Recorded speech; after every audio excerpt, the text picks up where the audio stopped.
This is really a good example again for everyone in the sense that just basically sitting down, either drawing a mind map or writing your thoughts out or the key kind of points that you want to make and stuff. So I thought that's really good. Now, in terms of improving, a couple of things. So first thing is, who is this speech or talk actually for? Like, I know you want lots of people to benefit from it, but if you have to choose one specific target market or target audience, like, who is it for? So this is really important that you get clear in your head of who is your targeting, because for different people, they will have different contexts. Yeah. And Yeah. so you need to be aware of that context so that you can influence them, because their context will make a difference. In order for you to make it a powerful talk, you want to be very specific at who you're targeting. Because if I am talking to you directly about this Australian life for Muslims who are from Lebanon, it's very different to me just talking to people. Yeah. Because that specificity, it brings a whole different strength to the message. And for what you're intending to do, you need it to be a potent, strong message. And so that requires specificity. And that doesn't mean that you can't make bits of it for other people or that other people can't benefit. So for example, Khalid Yasin, one of the biggest reasons he did the Purpose of Life talk was from a dawah perspective for non-Muslims.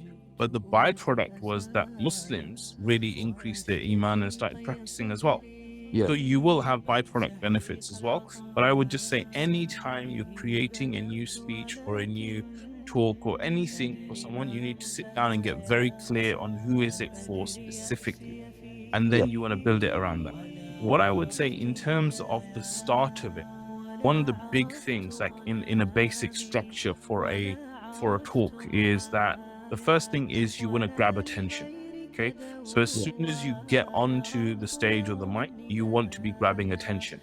And that can be done through a story. It can be done through a quote. It can be done through a question.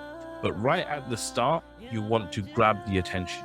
Once attention's been grabbed, then you want to do an introduction. And within the introduction, you're showing them that, look, this is the journey that we're going to go on.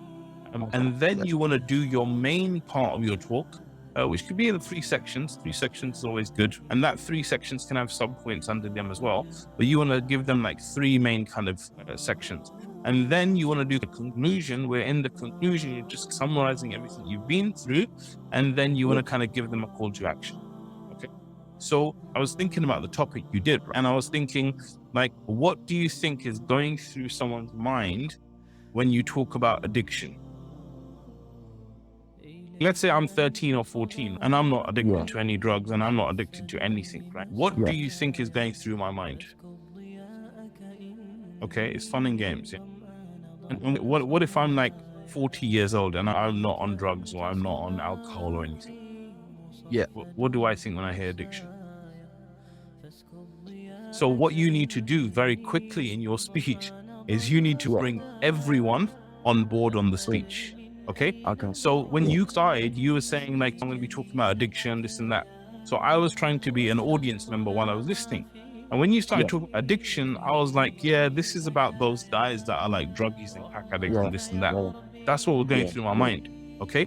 So the way I would advise you start the talk is, just an example, is after I say Bismillah, Alhamdulillah, I do start, the first thing I would say after a pause is I would say, what are you addicted to?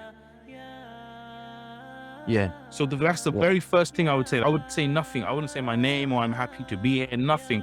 I would just say, what are you addicted to? Yeah. And then I would say, after a pause, remember we were talking about how silence is important, right?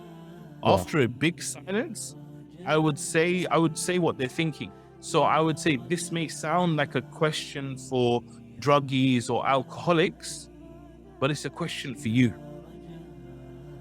Yeah. Because the truth is that we are all addicted to something. And addiction itself is not only XYZ. Addiction is XYZ. Yeah. Yeah. Do you see the difference between those two starts? Like, just the general, I'm going to talk about addiction, to something like that. Yeah. What's the difference? So when you do that, what are you addicted to? And in your examples, you want to mention some common things. Right? what I would do is I would do that. I would say, what are you addicted to? And then after a break or a pause, I would say something like, look, I know this sounds like a question that is for druggies and alcoholics and this, but the truth is it's a question for you, right? It's a question for you because addiction is not just this, addiction is this, addiction is just, addiction is this.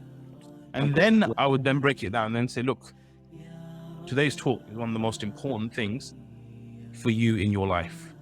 What am I doing in a statement like that? I'm actually I'm pre-framing them. Okay, so there's a concept of pre-framing where you let them know beforehand so that it becomes what you're saying to them. So you're saying to them, look, this is one of the most important things you're ever going to hear in your life.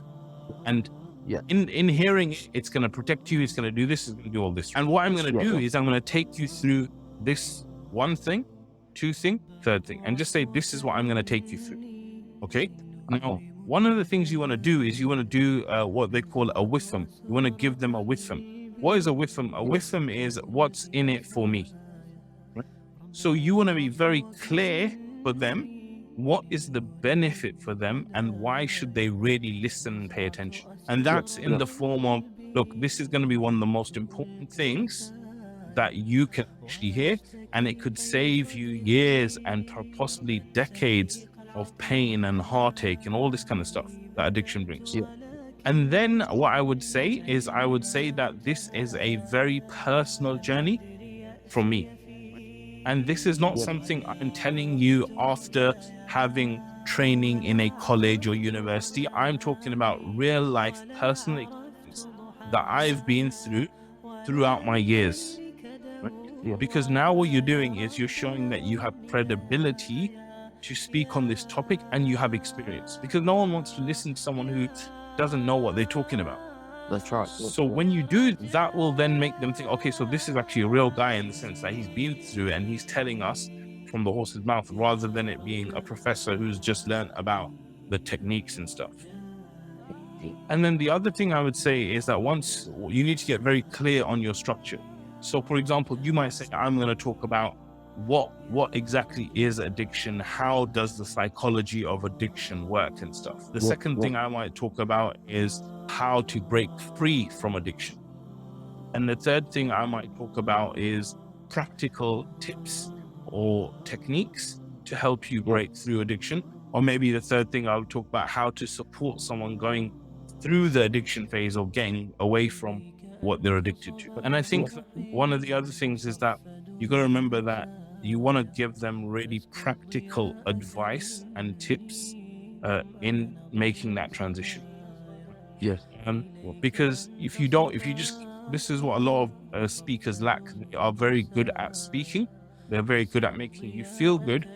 But in terms of taking action, it's really bad.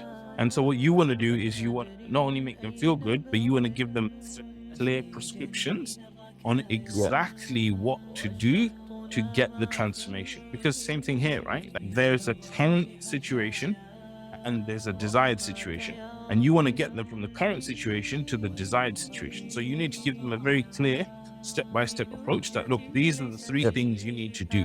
If you're ever asked, you need to say no. If you're ever this and that, you need to get back onto the horse. You need to realize relapse is normal, whatever it is, but give them very practical advice. And then after that's done, then I would just do what you did in the form and the context of it. Like you did, you used lots of stories, which is really good. You asked lots of questions. You gave lots of analogies. So I would do all of that. And then at the end of that, I would then summarize. And I would just say, like I said, this is what addiction is all about. This is how you break free from addiction. This is how you support addicts and stuff. And I would just conclude, and that's it. You can have questions, you can have whatever you want and stuff. How long can you keep them engaged? Okay. So for example, I've done trainings that have lasted like 10, 11 hours. And I'm telling you, at the end of 10 hours, those guys are still rearing to go. Because like when you tell lots of stories and you're talking about things that people care about and you're testing them and you're coaching them and this and that, like people will stay awake. But if you're giving them boring facts and figures and they're falling asleep, sometimes 3 minutes is too long. So rather than focusing on how long should it be, you need to make sure that every minute of that is like highly engaging. Yeah. And it's a bit like the way we, like as salespeople and marketeers, the way we write copy, we actually think about copywriting in 2 sentences. So what we do is we do 1 sentence to hook you, and then another sentence to continue. And then we're like, okay, how can we hook this person to stay engaged? Because those long sales copy letters that you get, they're like huge letters, right? But you want to keep people engaged, because the more engaged they are, the more you can sell to them. And so in the same way, you want to be thinking like this is like, you know what, this is getting a bit dry here now. I need to put a story in here somewhere. Oh, yeah. Put a story. So just like someone would design like a whole day workshop, I'm going to say it's getting very boring. Let me put an activity in there. Okay, I've got an activity. Let me do this. Let me do that. Okay. And so what I would say is I wouldn't worry too much about length, but I would say that generally people would expect you to speak. Like, it depends where you're delivering it. So in a masjid, like 15-20 minutes is good. And what you really want is when you finish, you want them to be thinking, man, I wish that was longer. Not, thank God it's over. Yeah. So I think I would advise using a lot of the stories and stuff, but about 20-25 minutes, and then you got questions. And then what you'll find is as you start doing more of them, you might have more stories you add, it might get longer, you might refine it more. But generally, I think that's a good kind of aim to go for. بدأت ولكن لم أدر ما منتهايا لم أدر يأسي في